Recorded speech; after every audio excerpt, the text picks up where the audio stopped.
Hello, welcome once again. My name is Dr. Godwin. Welcome to my video series. This is the first video series out of so many video series that is going to be coming up.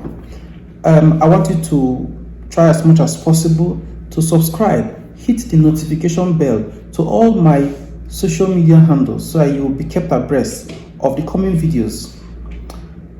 Just to reiterate, information is power and it is antidote to fear.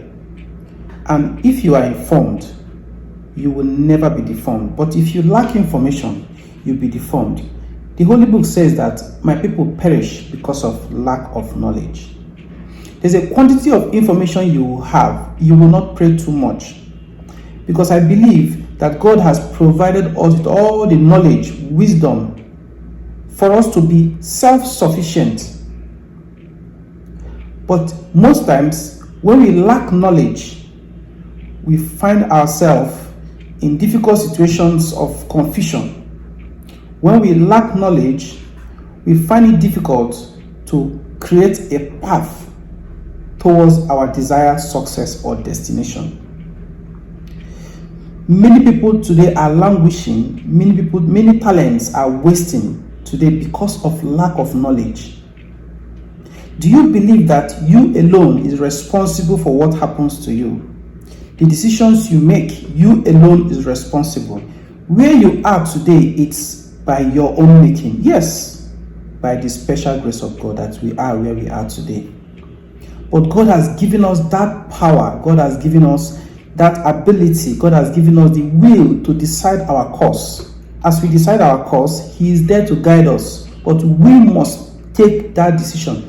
Every decision you take today in life, anything you do today, God has already given you that power ahead of time to take that decision.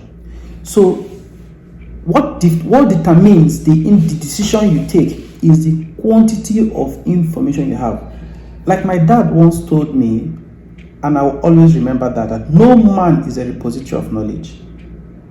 He also went ahead to tell me that the day you stop learning is the day you will die. So every day affords us an opportunity to always learn new things. And the quantity of the things you learn every day is what defines you. What determines your success is not the money you have in your bank account. What determines your success is the quantity of information you have. Most people are striving to wealth. Most people are striving for success. Successful men, successful leaders have opined that apart from God, what you need to succeed is information and access. If you have the right information will lead you to the right access. You're already headed to your breakthrough. So many people, so many of us are in the situation we are today, and such situations has affected our mindset based on the quantity of information we have. Carol Dweck is a professor in psychology, is a world-renowned psychologist. She said that in her award-winning book that there are two kinds of people: those who have the growth mindset and those who have the static mindset. What defines your growth in life is the kind of mindset you have. Do you have the static mindset? Do you have the growth mindset? If you are the type that have static mindset, probably you are the type that is difficult to accept new things, new innovations. If you are the type that have static mindset, you are always looking for excuses not to do what you're supposed to do. If you have static mindset, you always give reasons. You are always being pessimistic, not optimistic. You always yield to negative, energy. You are a producer of negativity. You find it difficult to believe that something can work. But if you are the type that has growth mindset, you are the type that is ready to take your chance, to make a choice to change your life. Because you cannot continue to do something repeatedly and expect a different result. If you want a different result in your life, you must do something differently. And how can you start doing something differently is a function of your mindset. Do you have a growth mindset? Or do you have a static mindset? So that is what defines the choices we make. And the quantity of information you go out for, your quest for personal development is a function of your mindset. A lot of people are in the situation they find themselves today because of their mindset. Not because of opportunities are not coming their way. Opportunities are bound. Opportunities come our ways every single day. But what defines you is your mindset. What defines you is your mindset. There are people that allow others to think for them. Are you the type that allow others to think for you? God has given you a powerful and sound mind for you to take charge of your thoughts and decisions. But if you leave that gift from God and allow people to come and think for you, see, most of us, we forget that every individual is carved out for a particular breakthrough. Every individual is carved out for a particular breakthrough. The earlier you discover yourself and your direction, the better for you. If you are the type that likes playing the second fiddle, what they call follow, you find it difficult to take a decision for yourself unless you hear from your friend to see what they are thinking. You have not gotten to a stage where you can get hold of your decision and tell yourself, this is what I want. Not minding the path the world is towing to. If you are that type, then you have not started yet. Because as the clock ticks, so opportunities are passing you by. Well, my name is Dr. Godwin. I'm a medical doctor by profession. But I am not a conventional medical doctor. I'm not a conventional medical doctor. Most times my thoughts and thinkings are different. I am somebody who is a risk taker. In fact, I have phobia for what is in vogue. I have phobia for popular choice. I have phobia for what most people are thinking. It's not as if most times I don't want to believe in what most people are thinking if it is worth believing in. But I'm very skeptical when there's popular demand. So when everybody is towing to one direction, before I join them, I will first of all explore the other direction and ask myself, why is everybody going to this direction? So I am not conventional. That's why most times I do what I do, and some persons think I am mad upstairs. But take a look at world successful people today. There were times when they were seen to be mad. What distinguishes you? When you start exhibiting your uniqueness, the world sees you as a mad person. When you start utilizing, when you have discovered your true self, the world sees you to be mad. You will not be following popular choices. You will be distinct. You'll be distinct. Many people will misunderstand you. But as long as you have discovered yourself, you will remain focused. And that focus is what you need for you to succeed according to how God has called you. One of the things that have actually, informed my decision to start these videos is because of the information I have gathered for years in health, because I'm a medical doctor, so I focus in health. And by the way, I have been in medical practice for more than 10 years. I have practiced medicine in Nigeria. Most of my years in Nigeria, definitely. Just recently, I moved out of Nigeria and I'm headed to the Gulf. My plan is to practice medicine as many countries as possible. Why? Because it makes me a complete doctor in terms of because why is it that when you go to a particular country, you are made to write the exams of that country for you to practice medicine there? It's not because you don't know, you don't have grasp of your medical science. It's because they want you to understand the geographical differences of medical practice in that region. Because if the way medicine is practiced in Nigeria is not the way medicine is practiced in the Gulf region. It's not the same way medicine is practiced in the US, in the UK. There are differences based on geographical, and geographical location has affected the epidemiology of diseases. That is why it is so. You have to get acquainted with the geographical location you are.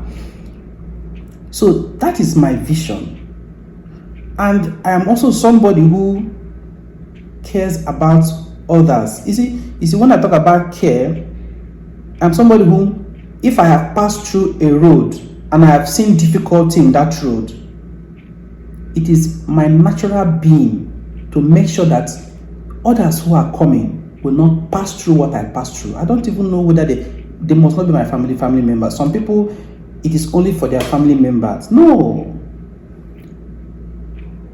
I make sure that those who are coming, those who are passing through that same road, will not experience what I have experienced. And not because, even as a medical student back then in University of Port Harcourt, I taught tutorials of almost all levels. During my pre-medicine, I saw the challenges in pre-medicine.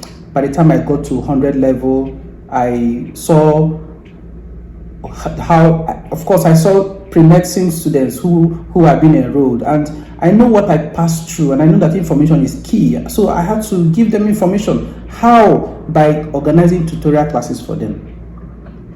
In fact, I did one of the first mock exams for students in pre-medicine. I started it. I started basic mock in Uniport. And of course, when I got to my 200 level, of course, I was looking at the 100 level students.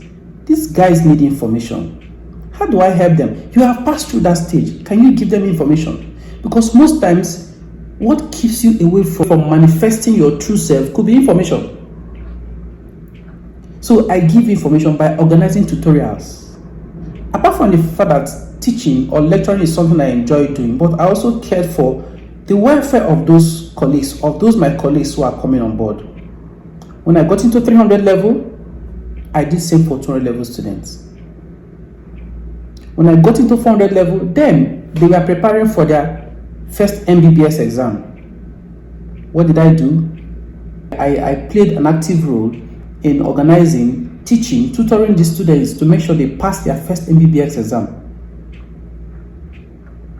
Because I know what I passed through. I know that this is a passable exam. They just need the right guide and information. And most of my notes and materials, I gave it out for them to also use to make work easier for them. Because we have come to school to pass exams, not to fail. So if I can pass the exam, then other people should pass. Unless if I'm not able to pass the exam, then I will not be able to offer anything. But if I can pass any exam, I will make sure that my other colleagues pass the exam. I'm using this as an instance. That's what I'm saying, or taking you through my sojourn as a medical undergraduate. I got into 500 level, continued saying, of course, as at then, most of those my younger colleagues, they are now well equipped, so they can actually find their way now because the medical training is somewhat strenuous back home in Nigeria. Of course, I gave attention to the younger colleagues and made sure that those whom we have also helped should also help others. So we built a culture. While I was a student in Uniport, we built a culture. A culture of what? Helping our colleagues. We don't want to know where you are coming from. You are Hausa, you are Yoruba, you are a Christian, you are non-Christian. You are a partaker. You are part of us, and we want you to succeed. When I got to my final year, I saw a challenge. Public health is one of the courses we do in final year medicine. I saw it was a challenge for me personally, because I needed to give more time to it so that I could cover a lot. In trying to look for ways and means to make it easier for myself, I made some notes, some compilations that for my personal study. But lo and behold, my colleagues found favor in those compilations, and they requested for copies. I made copies for them. Before then, that course used to be a thorn in the flesh for final year medical graduates. But what then did I do? I just did it just for myself. I didn't plan that it was even going to help people. So many sets. I didn't even plan it. I didn't see it coming. I started it, and my colleagues started using it. I had to do more copies. I had to do what I didn't even plan to do. When we wrote the exams, the pass rate in that course, in our sets, was very, very significant. Something that used to be a thorn in the flesh, it was no longer a thorn in the flesh. It was now seen as an easy way, because the questions, it was now easy by the special grace of God, based on that compilation I made. I even had to do a supplementary copy. Even though the department as at then frowned against it and asked why I had to do it. Why should I do it? But I told them I did it for my own personal study, and people liked it, so I had to give to them. As students then, we are eager to pass our exam, so you cannot see something that will help you to pass the exam and you relinquish it. No, it's not possible. So what happened? That set that came after us used it, and they saw success. So they were not transferring it. So that compilation helped a lot of people who saw it. For those who saw it, it helped a lot of them to pass that course. So public health then was no longer a thorn in the flesh. I don't know what is happening now, but I know like last year, I saw a student who told me that it helped her. And I was asking, is it still relevant up to date? Because I know things are changing. Why should it still be relevant? But the point I'm making is that it helped a lot of our colleagues. And that is my philosophy. And that is why I was known and called GUC Concepts. GUC, these are my initials. The concept are my concepts. The way I see things. It's not different. It's not conventional. I'm not apologizing to anybody for that. That is who God. When I discovered myself, when you discover yourself, you owe nobody apology. Of course, expect that some persons will criticize you. It's a normal thing.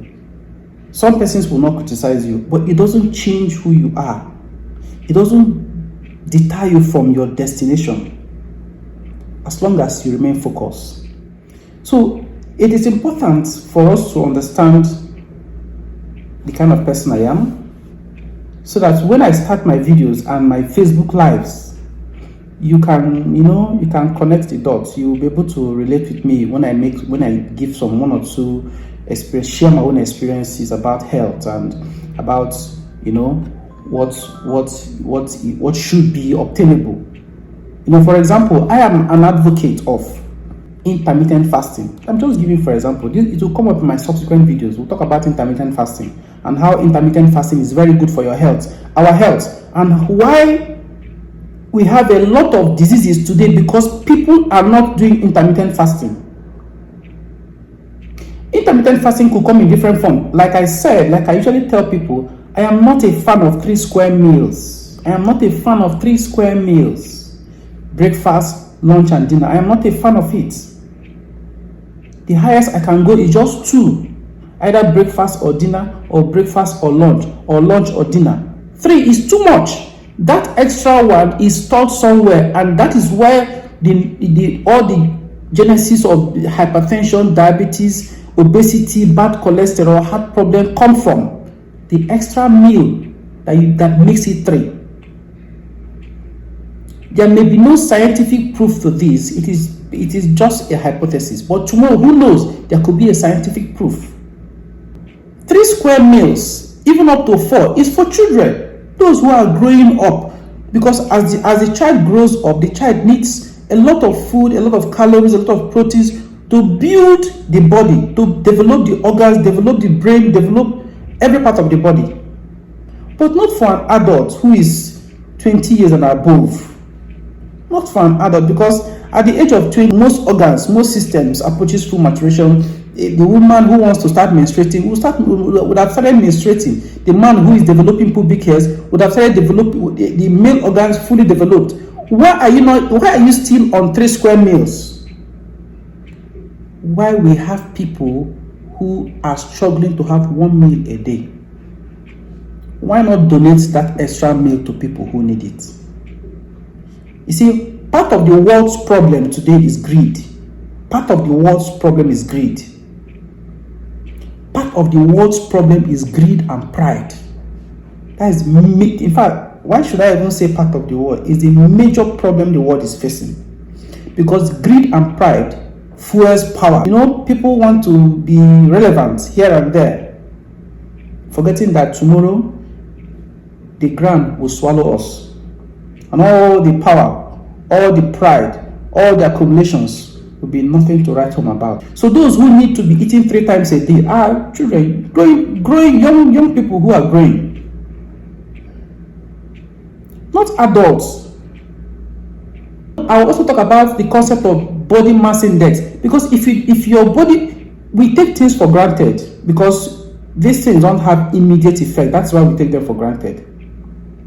But you see, the reason why the life expectancy is reducing is because those things we don't take for granted is actually what is haunting us every day. Those things we don't take for granted is cause of hypertension. Those things we don't take for granted is the cause of diabetes. Those things we don't take for granted is the cause of stroke, cause of obesity, cause of heart problem, cause of autoimmune, cause of so many illnesses, especially non-communicable diseases that are even killing much more than infectious diseases.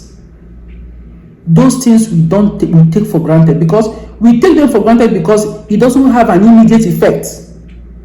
So after all, there's some people who say, well, one thing can always kill a man. One thing can always kill a man is a negative statement. It doesn't mean we will not all die. We will all die someday. But making such assertions that one thing can always kill a man is like you are dragging your time to come closer. Because that will make you to rely, you are trying to give yourself reasons to continue indulging in that unhealthy lifestyle. One thing can always kill a man. And you see somebody who is in his prime go to sleep and will never wake up. You see somebody who is dancing, all of a sudden falls, and people think he is still dancing. It is part of the dancing, not knowing that he has had an arrest. Now, a society where there is devoid of information of the causes of heart attack and cardiac arrest, such response, you can imagine if it were in a society where people can identify a patient who has gone to heart attack, there would have been an emergency basic life support for that man, and he would have recovered. All what he needed was just CPR and to be shifted in a nearby hospital for continued life-saving protocols.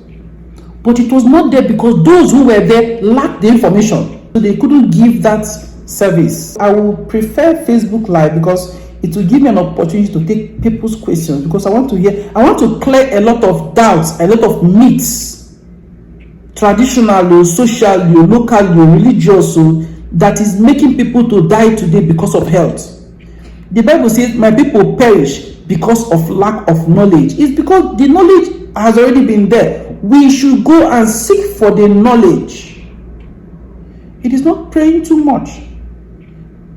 When you pray, there's a limit to which God can answer that prayer. There's a limit, because He cannot answer a prayer that He has already given you provisions to. He cannot answer that prayer. You are looking for financial breakthrough, but opportunities are coming your way every day. But what you tell yourself is, I cannot do it. It's not for me. I don't have the strength. I don't like that kind of business. I don't like this one. I don't like this. If God wants to answer your prayer, He will answer your prayer in the way that you may not even recognize. So that is why we need to have an open mind. We need to, that's a talk for another day. I can decide not to do this video and mind my business where I am and don't care about what happens. But of course, even though I'm privileged to be doing it because I believe I'm fulfilling one of my callings, what God has called me to do. So I'm privileged. It's a privilege for me to do them. It's a privilege for me to be given this information. It's a privilege for me to have the knowledge I have today. It's a privilege. It is not by my own making. God has given it to me, not for my own personal aggrandizement, but also to bless people, to transfer it to people, so that people can also get value from it.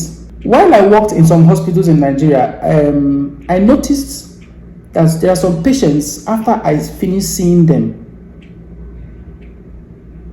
they will tell me that, "Doctor, I am fine," by just the information you have given to me. Let me give an instance. I saw a man who was having chest pain, and I know that he needed an information about in fact, according to him, "Doctor, what is the cause of this? What is wrong? This keeps occurring." So I sat him down and explained to him why he was having the chest pain. It's a discussion for another day. We'll talk about the heart circulation and heart disease. We'll talk about it so that you understand. So at the end of it, at the end of that session with him, the man that usually don't like taking medication started taking his medication seriously. You see, the number of information somebody has will make the person to always stick to his or her medications, or will make the person to in a particular healthy lifestyle. Most people who work out today, they are not working out because they want to show off. They are working out because they understand what the workout is doing to their system.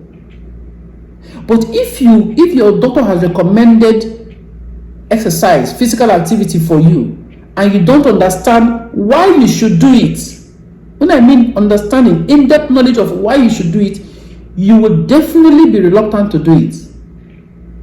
It will be as if it's forcing you to do them. After all, this doctor and their wives, they too give person wahala. After all. In fact, some people will even go ahead and say, this way doctor, they tell me, say, him they do am. It's not your business to know whether he is doing it or not. Your own is to follow the advice, because the question you ask yourself, is the advice going to help me or not? If it's going to help you, why are you asking too many questions? Understanding and information is key. And that is why I'm starting this project, this long overdue project.